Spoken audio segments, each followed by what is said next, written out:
I might creep people out, but I have long conversations with my father still. Okay. I mean, I think, what did my dad do? It was a similar situation that I saw my father in, and what did he do? Yes. And if I asked him, Dad, what am I supposed to do? What would he say? So that's because I'm in government, Yeah, and I'm right. president, Yeah. and he was president. Right. That's a treasure trove of good advice right Yeah. there. I try to look back and sort of see what of what you know of him. Yeah. What would he say? Okay. Oh, how would he judge what you just did? Yeah.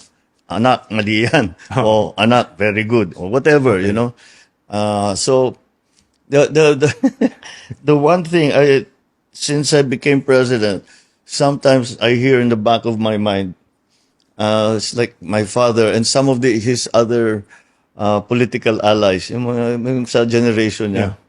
Oh, mahirap ano. But you knew Parang that. narinig You mo. knew it was Ano?